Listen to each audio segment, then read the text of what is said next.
வணக்கம். 2026 தேர்தல் என்டிஏ கூட்டணியில் ஓபிஎஸ், டிடிவி தினகரன் இதுவரைக்கும் இருந்தாங்க. 2026 தேர்தலில் நாங்கள் பிஜேபி கூட்டணியில் இருக்கோம்னு டிடிவி தினகரன் சொல்லிட்டு வந்தார். ஆனால் 2 பேருமே அந்த கூட்டணியை விட்டு நாங்கள் விலகிறோம் அப்படின்னு சொல்லி அறிவிச்சிருக்காங்க. இப்போ என்டிஏ கூட்டணி என்று சொல்லக்கூடிய அதிமுக பிஜேபி கூட்டணியில் ஓபிஎஸ் அவர்களும் டிடிவி தினகரன் அவர்களும் விலகுனதுனால என்ன மாதிரியான பாதிப்பை அந்த கூட்டணிக்கு ஏற்படுத்தும், 2026 தேர்தல் அந்த என்டிஏ கூட்டணிக்கு என்ன மாதிரி பின்விளைவை ஏற்படுத்துங்கிறத பார்க்கலாம். முதல்ல 2024 பாராளுமன்ற தேர்தலை நம்ம பேச வேண்டியிருக்கு. அதில் தென் மாவட்டங்களில், அதாவது பிஜேபி கால் உண்டுமா கையை உண்டுமா அப்படிலாம் கிண்டல் பண்ண பிஜேபி தென் மாவட்டங்களில் 7 தொகுதியில் அந்த பிஜேபி கூட்டணி அதிமுகவை டெபாசிட் இழக்க வச்சது. அதே மாதிரி பல தொகுதிகளில் அதிமுக படுதோல்வியை சந்திச்சது. அதுக்கு காரணம் என்னன்னா, டிடிவி தினகரனுடைய அம்மா மக்கள் முன்னேற்ற கழக வாக்குகளும் ஓபிஎஸ் ஆதரவு வாக்குகளும். இதுதான் உண்மை, பிஜேபி வாக்கு கிடையாது அது. அதே மாதிரி எடப்பாடி பழனிசாமி மேல கோபத்தில் இருக்கக்கூடிய முக்குளத்து தேவர் சமுதாய வாக்குகள் பிஜேபியில கூட்டணியில் டிடிவி ஓபிஎஸ் இருக்கிறதுனால அவர் மூலம் அங்கே டிரான்ஸ்ஃபர் ஆச்சு. இதுதான் உண்மை. அப்படி இருக்கும்போது அதிமுக 3வது இடத்துக்கு தள்ளப்பட்டுச்சு.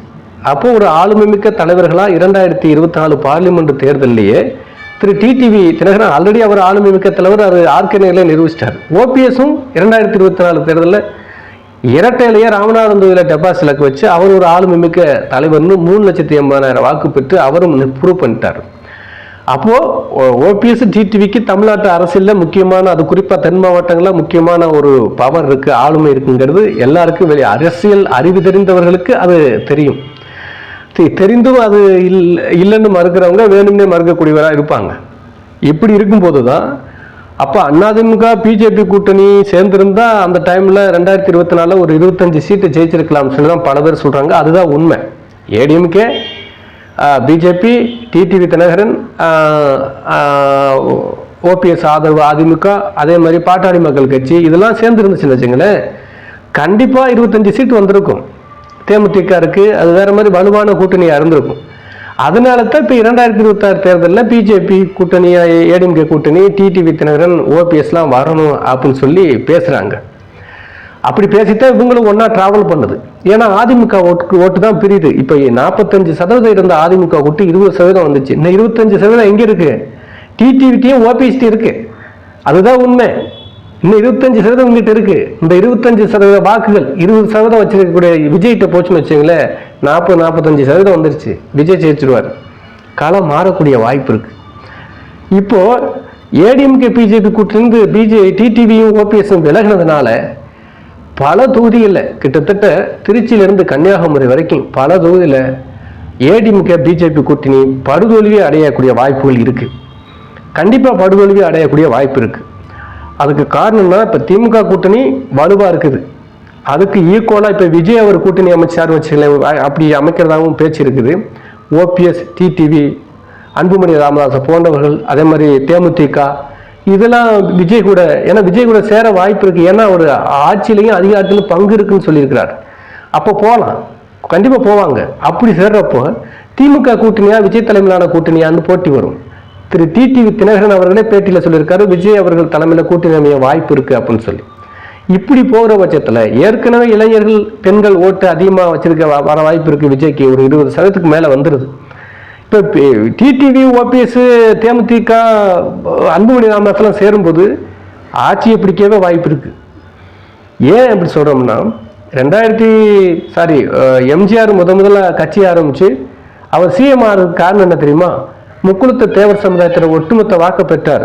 ஏன் முக்குளத்து தேவர் சமுதாயம் எம்ஜிஆர் ஆதரிச்சாங்க? பசும்பொன் முத்துராமலிங்க தேவர் இறந்ததுக்கு நேர்ல போனார். யார்? எம்ஜிஆர் பசும்பொன் கிராமத்துக்கு போனார். அப்போ இன்னைக்கு சூப்பர் ஸ்டாரா ரஜினிகாந்த் இருக்கார்ல, அந்த மாதிரி அப்போ சூப்பர் ஸ்டாரா எம்ஜிஆர் இருந்தார். அவ்வளவு பெரிய நடிகர் ஒரு கிராமத்துக்கு தேவர் சமாதியில உட்கார்ந்து இருந்து அவர் அடக்கம் பண்ற வரைக்கும் இருந்துட்டு போனதா சொல்றாங்க தேவர் ஊர்ல. அப்பல இருந்தே எம்ஜிஆருக்கு மேல அந்த சமுதாய மக்களுக்கு ஒரு பற்று உண்டு. அதே மாதிரி திண்டுக்கல் பார்லிமெண்ட் தேர்தலில் முத போட்டியிடுறாரு, எம்ஜிஆர் கட்சி போட்டியிடுது. அப்போ அங்க ஒரு மாயத்தேவருங்கிற ஒருத்தரை இரட்டை இலை சின்னத்துல நிப்பாட்டாரு, தேவர் சமுதாயத்தவரை. அதுல இருந்து முக்குளத்து தேவர் சமுதாயம் எம்ஜிஆருக்கு ஆதரவா இருந்தது. அப்போ அந்த நேரத்துல எம்ஜிஆர் சிஎம் ஆவதற்கு தேவர் சமுதாயம் மிகவும் சப்போர்ட்டாக இருந்தது. அதே மாதிரி அண்ணா அவர்கள் சிஎம் ஆவதை காங்கிரஸை ஒழிச்சு டிஎம்கே முன்னாடி வர்றதுக்கு அப்போது இருந்த, அதாவது நேதாஜியோட ஃபார்வர்ட் பிளாக் கட்சி வந்து அப்போ முத்துராமலிங்க தேவர் தலைவராக இருந்தார். அவர் இறந்துட்டார். அதன் பிறகு மூக்கியா தேவர் கையில் இருக்கு. மூக்கியா தேவர் வந்து டிஎம்கே கூட கூட்டணி வைக்காரு. அப்போ தென் மாவட்ட ஓட்டுக்குள்ள திமுக கூட்டணிக்கு வருது. அறிஞர் அண்ணா முதலமைச்சர் ஆகிறார். அப்போ எம்ஜிஆர் முதல்ல முதலமைச்சர் ஆகிறதுக்கு முக்குளத்தூர் தேவர் சமுதாய வாக்கு உதவுனது. இரண்டாவது அண்ணா அவர்கள் முதலமைச்சர் ஆகிறதுக்கு முக்குளத்தூர் தேவர் வாக்கு உதவுனது. ஏன்னு இன்னொன்று இருக்கு. அண்ணாவும் முத்துராமலிங்க தேவர் இறந்த அன்னைக்கு கிராமத்துக்கு போயிருக்காரு. அண்ணாவுக்கும் தேவருக்கும் பயங்கர அரசியல் ரீதியான விமர்சனம்லாம் நடந்திருக்கு. ஒரு மணிலாம் தேவர் வந்து அண்ணாவை திட்டிருக்கிறாரு. இருந்தாலும் அவருக்கு தெரியும், அதான் அரசியல் சிறந்த தலைவருங்கிறது அறிஞர் அண்ணாவுக்கு தெரியும். அங்கே போனால் தான் முக்குளத்தூர் வாக்கு நமக்கு விழுகும் தெரியும். ஏன்னா காமராஜர் மாதிரிலாம் முக்குளத்தூர் கோபமாக இருக்காங்க. இப்போ காங்கிரஸ் மீறி திமுக கட்சி உதயமாகி போய்கிட்டு இருக்கு, நல்லா வந்துகிட்டு இருக்கு. இந்த நேரத்தில் முக்குளத்தூர் தேவர் சமுதாய ஆதரவு வேணும்னா முத்துராமலிங்க தேவர் இறந்த சமாதிக்கு நம்ம போகணும், இறந்த அஞ்சலி செலுத்தணும் அப்படின்னு சொல்லி அறிஞர் அண்ணாவும் போயிருந்தார். முத்துராமலிங்க தேவருடைய இறப்புக்கு போன 2 பேருமே முதலமைச்சர் ஆயிட்டாங்க. அந்த மக்கள் நம்ம தலைவர் தேவர்களோட அஞ்சலிக்கு மிகப்பெரிய தலைவர்கள் நேரில் வந்தாங்களேங்கிற அந்த அனுதாபத்தை அவங்கள வேற எதுவுமே எதிர்பார்க்கணும். உணர்வுபூர்வமான மக்கள் முக்குளத்தூர் தேவர் சமுதாய மக்கள். அண்ணாமலை அந்த பல்சை பிடிச்சாரு. ஏன் பிஜேபி கூட்டணி அதிக வாக்குகள் வாங்கிச்சு தென் மாவட்டங்களில்? அண்ணாமலை அந்த பல்சை பிடிச்சாரு. முத்துராமலிங்க தேவர் வரலாறு பேசினாரு. அந்த எமோஷன் அந்த மக்களுக்கு எடுபடும். எடப்பாடி பழனிசாமி என்னைக்காவது பேசியிருக்காரா? முத்துராமலிங்க தேவர் வரலாறு தெரியுமா எடப்பாடி பழனிசாமிக்கு? ஒரு வட்டம் தேவர் உருவசிக்கே போல. இவர் எப்படிங்க முதலமைச்சர் ஆவாரு? இவர் எப்படி ஆட்சி பிடிப்பாரு? இந்த அடிப்படை அறிவுகளவா ஒரு தலைவருக்கு இல்லாமல் இருக்கலாம், எடப்பாடிக்கு இல்லை. அண்ணாவுக்கு இருந்துச்சு, அவர் பெரிய தலைவரானாரு. எம்ஜிஆருக்கு இருந்துச்சு, அது தலைவரானாரு. விஜயகாந்த் அவர் செஞ்சாரா? விஜயகாந்த் அதை செஞ்சிருந்தா அவர் சிஎம் ஆயிருப்பாரு. அவரு அதை பொருள்படுத்தாம போயிட்டாரு. அந்த அரசியல் சாதுரியம் அவருக்கு தெரியல. அதனால முக்குளத்தூர் தேவர் சமுதாய வாக்குகளை விஜயகாந்த் பெறதும் தவறிட்டாரு. ஆனா விஜய்க்கு நல்ல வாய்ப்பு. முக்குளத்தூர் தேவர் சமுதாய ரசிகர்கள் கம்மியாக தான் இருக்காங்க விஜய்க்கு. வடக்கு உள்ள ரசிகர் மாதிரி தெற்கு பக்கத்தில் விஜய் ரசிகர் கம்மி. அப்போ முக்குளத்தூர் தேவர் சமுதாய சப்போர்ட் எப்படி எம்ஜிஆர் வெற்றி பெற்றாரோ, அண்ணா வெற்றி பெற்றாரோ, அதே மாதிரி முதல்ல சிஎம் ஆனன்னா முக்குளத்தூர் தேவர் சமுதாய வாக்கு விஜய்க்கு தேவை. அப்போ ஓபிஎஸ் டிடிவி இப்போ வர்றதுக்கு ரெடியா இருக்காங்க. அழகா அவரை சேர்த்துக்கிட்டு அன்புமணி ராமதாஸை சேர்த்துக்கிட்டு அப்புறம் ஜான் பாண்டியன், கிருஷ்ணசாமி போன்ற பெரிய அனைத்து தேவேந்திர குல வேளாளர் தலைவர்கள் இருக்காங்க. சேர்த்துட்டு தேர்தலை சந்திச்சார்னா கண்டிப்பா வெற்றி பெறக்கூடிய வாய்ப்பு இருக்கு. இப்படி ஒரு கூட்டணி அமையும். கண்டிப்பா அது விஜய் அவர்களுக்கும் தெரியும். அமைகிற பட்சத்துல திமுகவே விஜய் கூட்டணியை தோக்கடிக்கும். தென் மாவட்டங்களில் இப்ப எல்லா கட்சியும் படுகொலையோட இந்த கூட்டணி அமைஞ்சா. ஏன்னா தேவேந்திர குடும்பம் தேவர் ஓட்டு எல்லா ஓட்டுமே இங்கே வந்துடும். இங்கிட்டு பாட்டாளி மக்கள் கட்சியோட வன்னியர் ஓட்டு இங்கே வந்துடும். விஜயோட இருக்கிற ஆல்ரெடி 22% வாக்கு இருக்கு. ரசீது வாக்கு, பெண்கள் வாக்கு, இளைஞர் வாக்கு டோட்டலாக மாறி போகிறோம் அரசியல். இதில் திமுகவுக்கும் விஜய் கூட்டணிக்கு தான் போட்டி வந்துடும். அப்புறம் அதிமுக 3வது இடம் 4வது இடத்துக்கு போயிடும். சீமான்லாம் காணாமல் போயிடுவார் இந்த போட்டியில். சீமான் இந்த 2026 தேர்தலில் சீமானுக்கெல்லாம் வாக்கு போட மாட்டாங்க. 2% 3% தான் வாங்குவார். பார்த்துக்கிட்டே இருங்க. அதிமுகவுக்கும் சீமானுக்கு தான் போட்டி இருக்குமே தவிர விஜய் கூட்டணிக்கு அதாவது விஜய் வந்து டிடிவி ஓபிஎஸ் இவங்க கூட கூட்டணி சேர்ந்தா சொல்கிறேன். தனியாக நின்னா மாட்டிக்குவார். தனியாக நின்று ஜெயிக்க முடியாது. ஓட்டத்தான் பிரிப்பாரை தவிர ஜெயிக்க முடியாது. அப்படிங்கிற பட்சத்தில் அதிமுக பிஜேபி கூட்டணி படுமோசமான தோல்வியை சந்திக்க வாய்ப்பு இருக்கு.